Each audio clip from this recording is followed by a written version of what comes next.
nongere nsuhuze umuvandimwe we ukomeje gutega amatwi Karungu TV ndetse no gukomeza gukurikira ibiganiro byacu.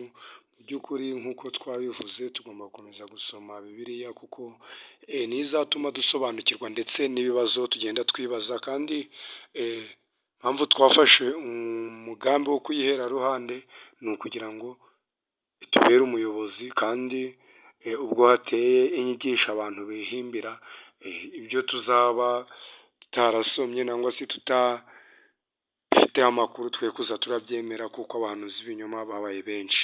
Tugeze rero mu itangiriro ku gice cya 13, noneho ahatubwira ngo Imana ihindura itangiriro igice cya 13 niho tugeze.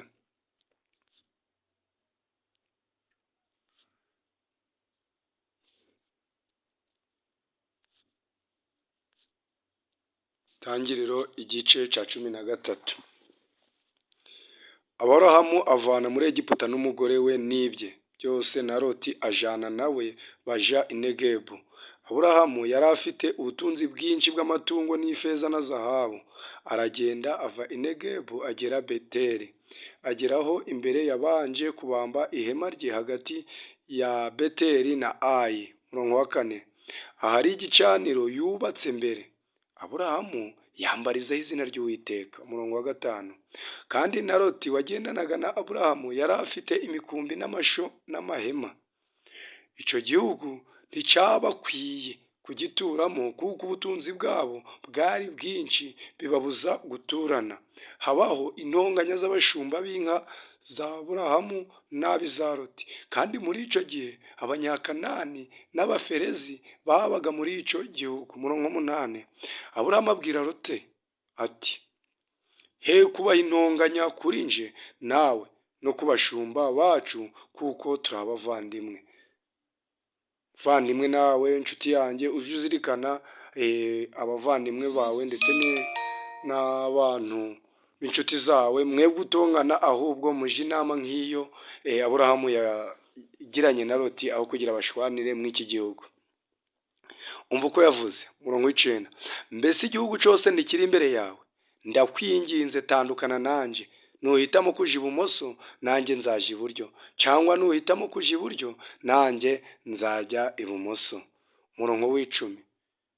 Rutarambura amaso abona ikibaya cyo ku ruzi rwa Yorodani cyose yuko kinese, hose Uwiteka atararimbura. Ntabwo yari yakarimbuye Sodomu ndetse n'i Gomora. Icyo kibaya kugeza i Sowari cyari kimeze nka ya ngobyi y'Uwiteka, nk'igihugu cya Egiputa. Umurongo wa 11. Nuko Loti yihitiramo ikibaya cyose cyo kuri Yorodani, aje iburasirazuba, baratandukana. 12. Aburahamu atura mu gihugu cy'i Kanani, Loti atura mu mudugudu yo muri cya kibaya, yimura ihema rye agera i Sodomu. Umurongo wa 13.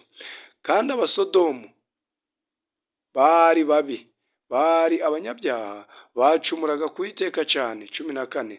Loti amaze gutandukana na Aburahamu, Uwiteka abwira Aburahamu ati: rambura amaso urebe, uheraho uri hano ikasikazi n'ikusi n'iburasirazuba n'iburengerazuba, igihugu cyose ubonye ni wowe nzagihana urubyaro rwawe iteka ryose, kandi nzagwiza urubyaro rwawe ruhwane n'umukungugu wo hasi. Umuntu yashobora kubara umukungugu wo hasi?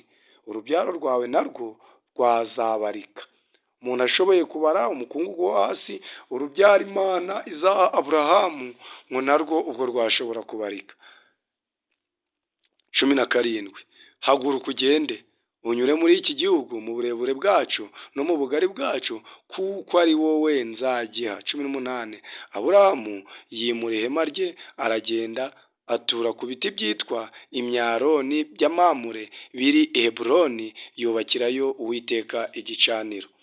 Itangiriro igice cya 14. Ku ngoma za Amurafeli umwami w'Ishinari, na Ariyoki umwami wa Elasari, na Kadoruwemeri umwami wa Elamu, na Tidari umwami w'Igoyimu.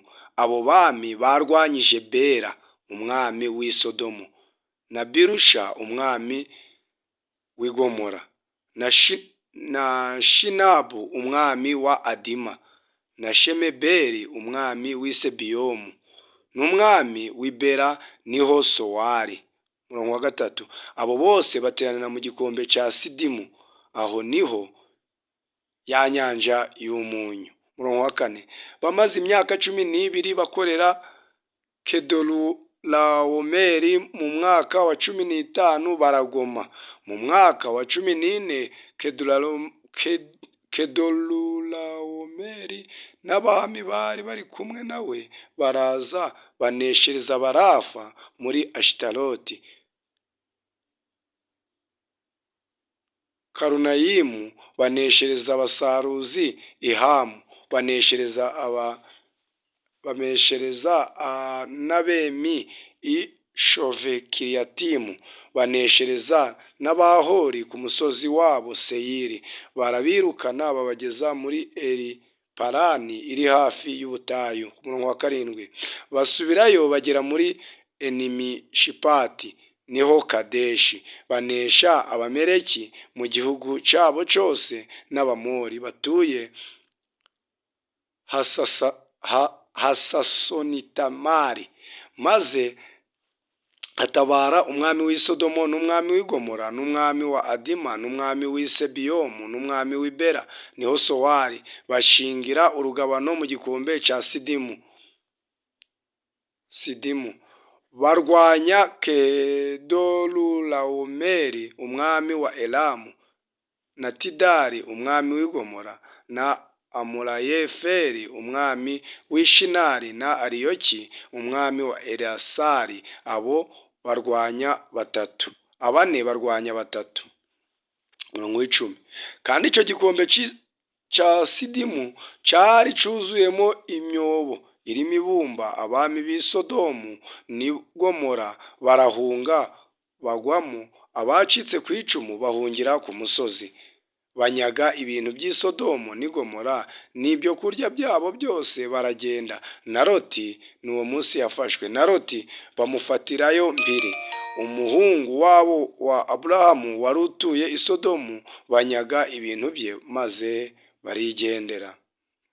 Haza umuntu umwe wacitse ku icumu, abibwira Aburahamu Umuheburayo, yari atuye ku biti byitwa Imyaroni by'Amamure, Umwamori, mwene se wa Eshikori na Aneri, bari basezeranye na Aburahamu. 14, Aburahamu yumvise yuko mwene wabo yafashwe mpiri, atabarana n'umutwe we wigishijwe kurwana.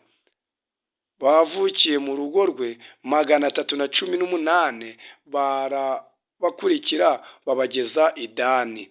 Murongo wa 15, Aburahamu n'abagaragu be bigabanyamo imitwe nijoro, barabatera barabanesha, barabirukana babageza i Hoba iri ibumoso bw'i Damasiko.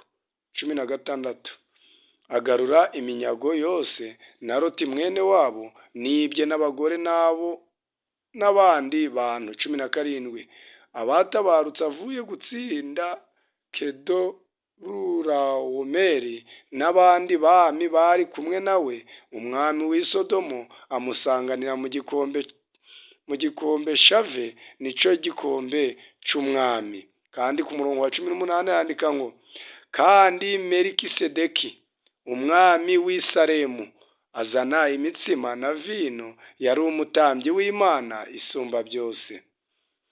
Kandi Melikisedeki umwami w'i Salemu azana imitsima na vino, yari umutambyi w'Imana isumba byose. Iyo Melikisedeki tuzagenda turamubona mu bice biri imbere, tuzamusobanukirwa. Amuhesha umugisha ati, Aburahamu ahawe umugisha n'Imana isumba byose, nyir'ijuru n'isi. Kandi Imana isumba byose ihimbazwe, yakugabije ababisha bawe. Nuko Aburahamu amuha 1/10 cya byose. Umwami w'i Sodomu abwira Aburahamu ati, mpa abantu ibintu ubyijanire. Aburahamu asubiza umwami w'i Sodomu ati, ndahirishije Uwiteka kumanika ukuboko kwanje, niwe Mana isumba byose nyir'ijuru n'isi, yuko ntazatwara akadodo cyangwa agashumi k'inkweto ko mu byawe kugira ngo utibwira uti ni nje utungishije Aburahamu, keretse gusa wishura impamba nahaye abagaragu banje, kandi uhe abo twatabaranye umugabane Aneri na Eshikoli na Mamure bo bajane umugabane wabo. Tugeze mu tangiriro igice cya 15 niho tuzahera turi kongera gusoma, kadusoreze hano ku gice cya 14. Kadusenga Imana. Urakoze Uwiteka Mana yacu, urakoze yuko wongeye kuduha aka kanya tukaba tumaze kongera gusoma ibyanditswe byawe byera. Nyagasani Mwami Imana, shoboza abantu kujya bafata umwanya mutoya kugira ngo bakurikirane uburyo dusoma Bibiliya, bakurikirane Bibiliya bayige kandi bayisobanukirwe, kuko ubuyobe buteye kugira batazakomeza kuyobywa, maze nidusobanukirwa kandi tukazagera iwawe mu ijuru tuzashima izina ryawe. Bana natwe.